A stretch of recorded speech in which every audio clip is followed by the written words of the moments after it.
Hello and welcome to the Arts in Conversation. I'm Mitch Case, Director of Communications at the National Arts Club located here in New York City. Today, I'm stepping in while our usual host, Executive Director Ben Hartley, enjoys some time off. For those who are not familiar with the club, we're a 501c3 nonprofit based in New York City with a mission to stimulate, foster, and promote public interest in the arts. Annually, the club offers more than 150 free programs to the public, including exhibitions, theatrical and musical performances, lectures and readings, and more. At the National Arts Club, we love to celebrate creative people and the work they create. So for this episode, we are going to be diving into what it means to be creative and how we can all bring a little more creativity into our everyday lives. We have an insightful episode coming up with art therapist Megan Tuttle and artist and author Laurie Rosenwald. Later, we'll talk to a few passersby about their daily routines and how they view creativity. All this is coming up on the Arts in Conversation.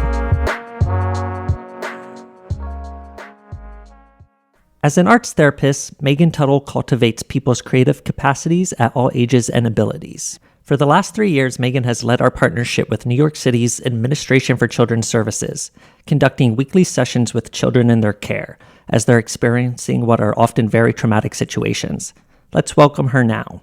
I started in art therapy because I painted and did a lot of art projects as a kid, but I was also a sick kid. I had a serious accident when I was in high school, and I was home my entire senior year when I was trying to figure out what I wanted to do and major in. So my mom had actually learned about art therapy, and she saw that I was coping with my traumatic experience by doing art. And so I started looking into different programs and colleges that offered art therapy. Usually the type of art projects that I facilitate during my sessions depend on the group of people or person that I'm working with, and it all depends on their age group, if they have certain goals that they want to work on, if they have certain physical needs that need to be met. So for example, I'm teaching a jewelry making class to senior citizens. With teaching them, they're adults, they're not children. So I noticed when I was working before, a lot of the times different facilities would be offering very juvenile materials, literally like shoelaces and pony beads that you would give to a preschooler. And I didn't think that that was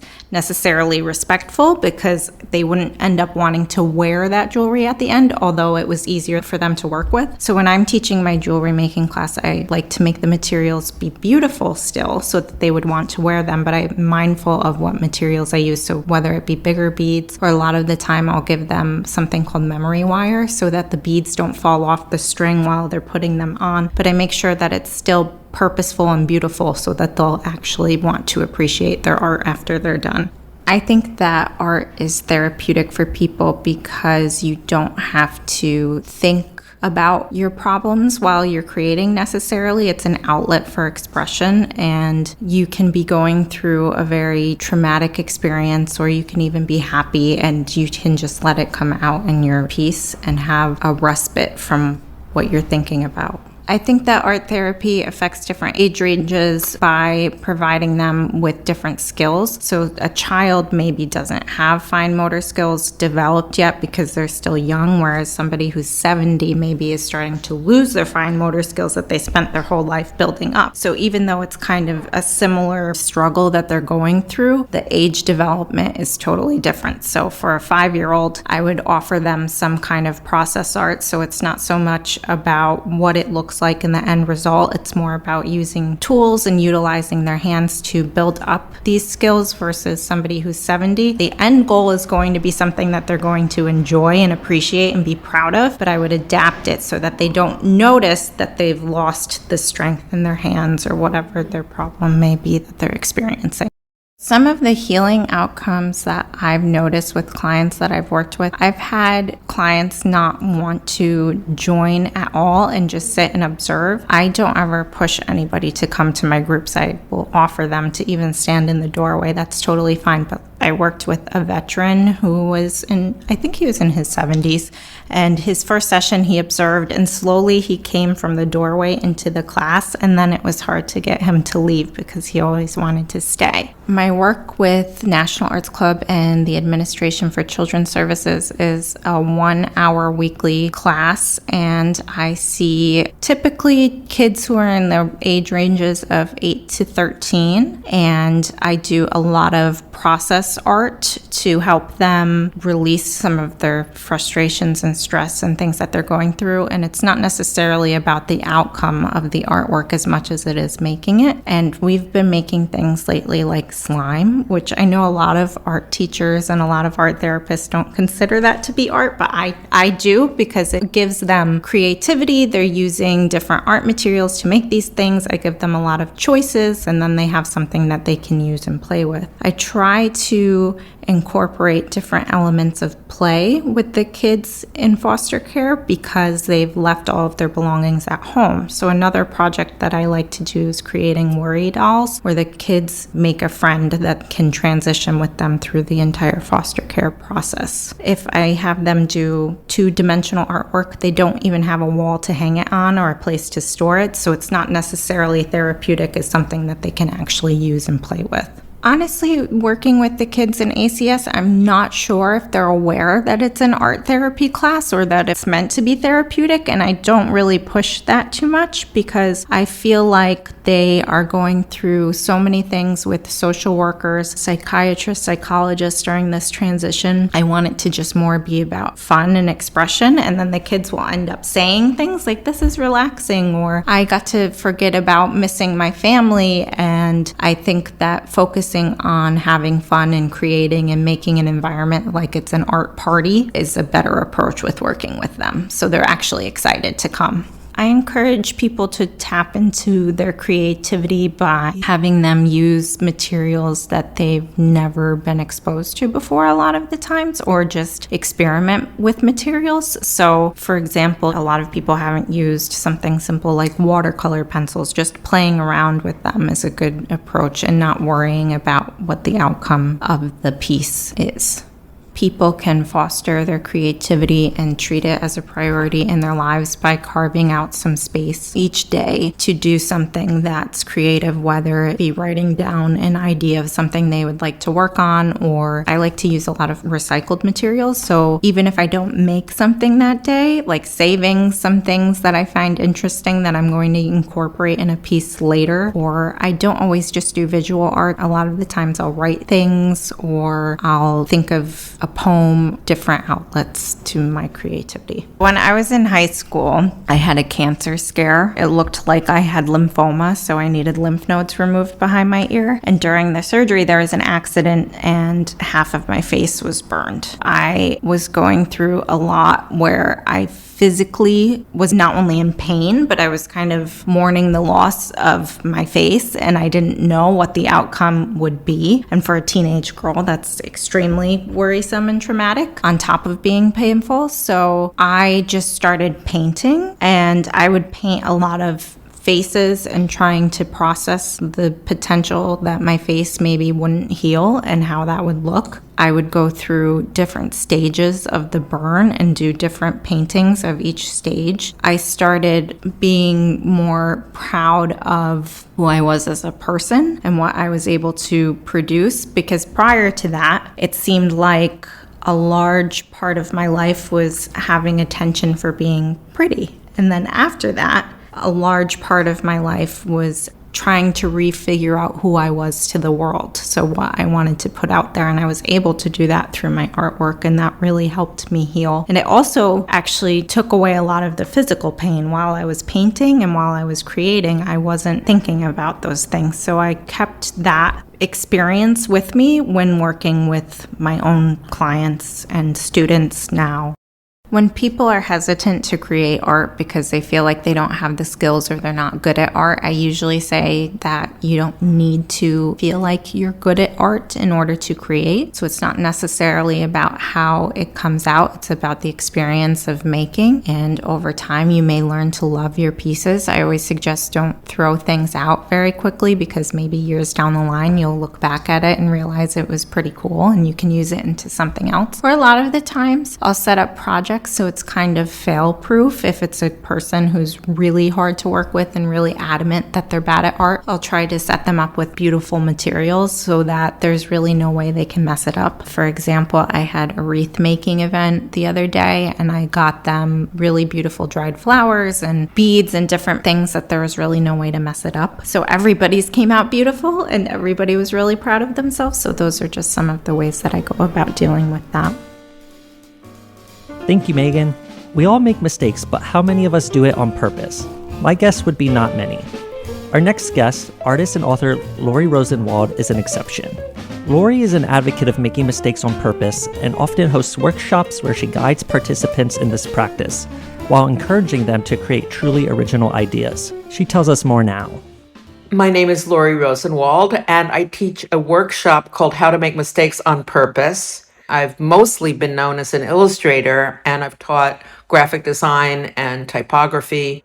The workshop have been happening since about 92 or 93. I was teaching in the UK at Camberwell, and it was just another graphic design class, but I wanted to sort of change things around. And I realized that I'd been doing something in my own work because of my own insecurities, that I needed a starting point. I needed to never be faced with a blank page. And every time I would get an illustration brief, first of all, I would very often think that the art director that was asking me to do this job was stupid. I would fight everything and be very negative, and that was not a good beginning. But I found that when I could make some kind of a mark, almost any kind of mark, would help me immeasurably. With every job, I didn't tell my clients this, but I was creating what could be called mistakes on purpose. That was my starting point for every job. So I started to incorporate that into my teaching, and people found it very helpful. Because apparently I'm not the only one that every time I get any kind of job or thing to do, I have no idea. I go, oh, who am I trying to kid? I'm a fraud. Oh no, what am I going to do? That was not a good place to start. So I started giving workshops that create a zillion starting points for people to get started. And it's been really useful. So then the book came out of that. The book I've been working on for many years, but this publisher, Hachette, which is a big publisher, was going to publish another book that I'm working on called Memoir, which is spelled Memwah, which is a memoir, an illustrated, hopefully humorous memoir. Then they saw this idea for Mistakes on Purpose, and they thought that would be more commercial because it has how to in the title. So I think that they thought it was going to be some kind of self-help book, which it is not, but it is a book about creativity. So anyway, they decided to do that one first. So that came out in November 2021. And it's sort of the textbook for the workshops that I continue to teach all over. My favorite thing is when people that are not graphic designers, they don't draw, they never draw, they're not interested in it, and they don't care. That's what I like. I don't want people to think that it's about drawing good. It's not. It's about using the exercise of making marks and drawing in a very basic way to create a lot of starting points where you can say, you can make a blob on a piece of paper or a scribble or a face or a letter form or whatever, and say, oh, what could this be? And then that gives you a whole lot of possibilities rather than the blank page and saying, oh no, what am I going to do? So that's all it is. It's a very practical thing, but I don't necessarily want people to think that it's about drawing or that drawing is important in itself. It's not a drawing class, and it doesn't matter if you draw good or bad. It's just using drawing to get to that question, what could this be? I've done it online, and I was surprised that it went as well as it did. It was a lot of fun. I did it for Johnson & Johnson, and none of them were, they were not in the art department of Johnson & Johnson. They were in all kinds of different jobs there. So that was really fun. There were about 40 people, and I've done it online a few times.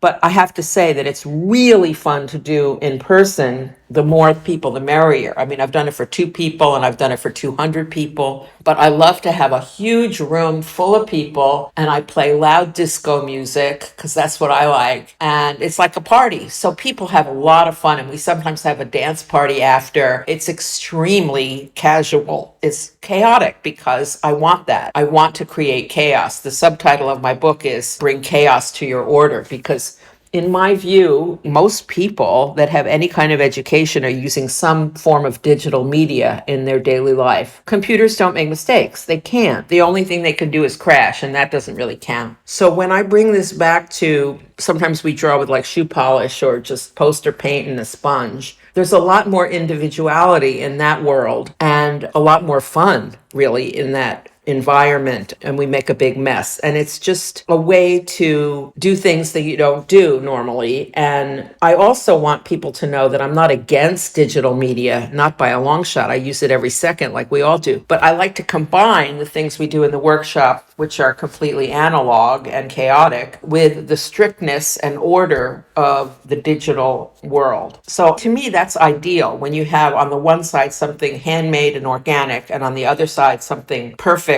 and digital. It's a very good friction that is created. Just for instance, just as a small example, it used to be when you were applying for, say, an artist residency, which is where I'm talking to you from now, you would send them pictures of your work and you would write an essay and say, this is what I'm doing in my painting and this is what send my bio. But now almost everything is a questionnaire.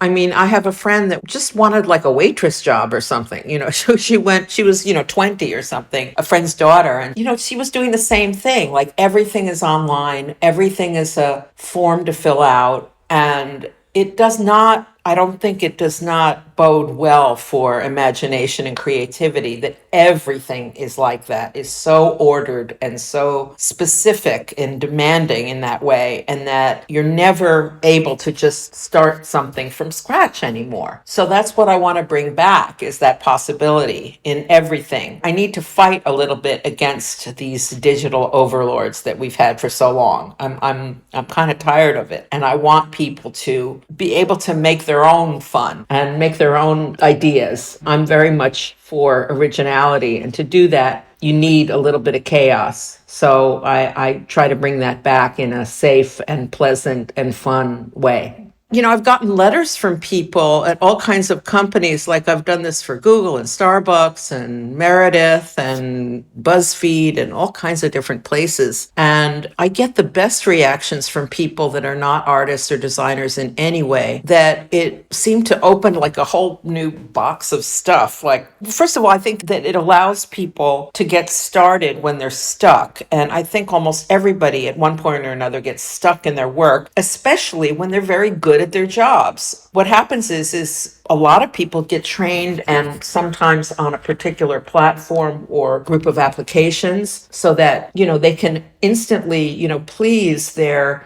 employer or their coworkers or whoever it is they have to answer to. And most of us are very good at our jobs, and that's a good thing. And it's a great thing when you're 20 and 30. And then when you've repeated the same actions and the same, tackle the same kinds of problems with the same kinds of software or hardware or whatever for, and you're 40 or 50 or 60, then you say, wait a minute, this is not fun anymore, and you haven't discovered anything new. So doing workshops like this with people that are maybe getting a little burnt out, even if they're relatively young, people find it very helpful. They get access also to a whole lot of drawings that we make that are on Flickr. I can give you a link. Anybody can use them anytime, but it's more fun to make your own. But you can use these as starting points. Sometimes I tell the story because people that are not so artsy, they wonder, well, what's this drawing stuff? What does that do for me, And I did this workshop once for Kurt Anderson, has a Studio 360 radio show then, and I did it for his team. And the producer called me beforehand and said, if you're not an artist or designer, what's the point of this stuff? And I said, well, let's say you're a radio producer. And he said, okay,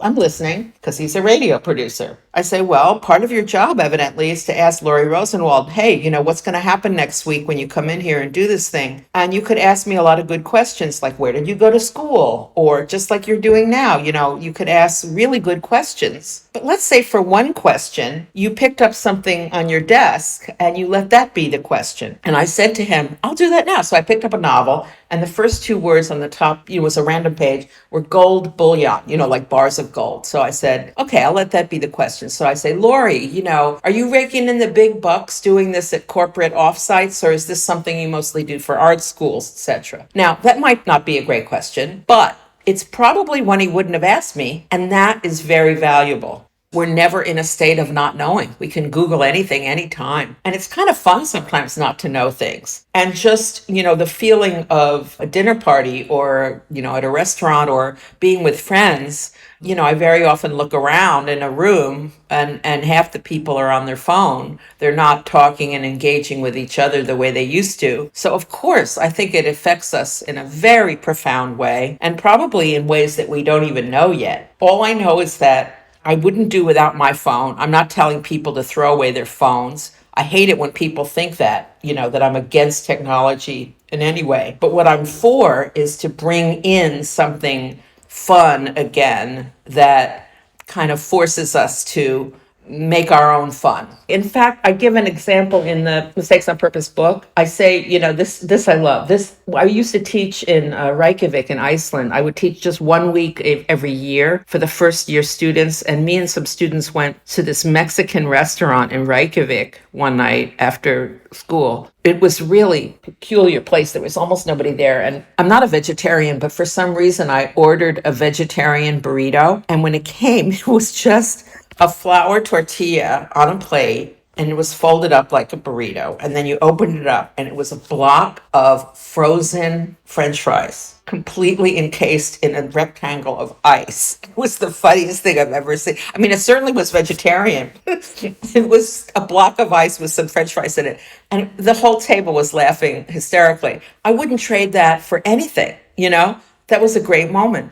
And let's say I had TripAdvisor or something, and I'd say, what's the best Mexican restaurant in Reykjavik? I probably never would have had that experience. So if you magnify that experience by a zillion, kabillion, that everybody's looking for the best and the perfect experience, sometimes experiences that are much less than perfect are much more fun and valuable, like that. I mean, I call that chapter, The Vegetarian Burrito I Will Never Forget.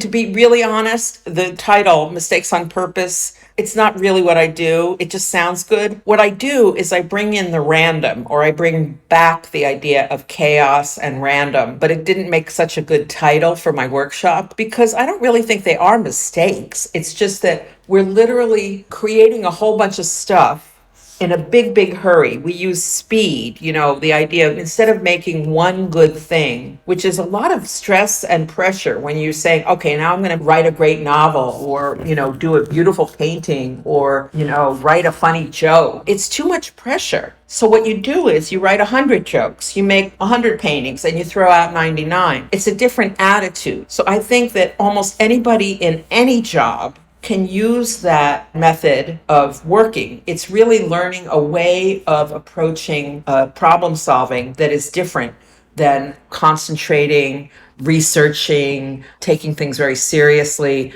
It's not that you should never do that, but for certain situations and for certain personalities, perhaps, it's really helpful to just throw that out the window and say, okay, I'm just going to make a whole bunch of stuff and see what happens and then throw out most of it. That's a different feeling, and I like that. It works for me. It's been very helpful for me. As Laurie said, we are all guilty of falling into routines. Life can sometimes be monotonous and structured, making our creative pursuits a secondary priority. Mixing it up is important, purposefully disrupting our everyday routines. We wanted to get a gauge of how people feel about their routines and if they feel they are still in touch with their creative sides. So we sent our summer intern Sydney out with a mic to ask passersby a few questions. How often would you say you step out of your routine? I think fairly often, like maybe a couple times a week. Depends. I work as a photographer part-time, so I'm often going to different kinds of places for that. which is one thing. I'm a event and wedding photographer. I've always wanted to make a photography book sometime. I'm not exactly sure on what, but like a long-term project book would be really cool. Would you say you're a creative person? I probably am not an artist in the typical sense, but yes. I did a lot of theater back in school, and now I work in the corporate world, and I'd love to return to that in some capacity. It allowed me a lot of creative output and participation in that process. Life is boring if you do the same thing every day.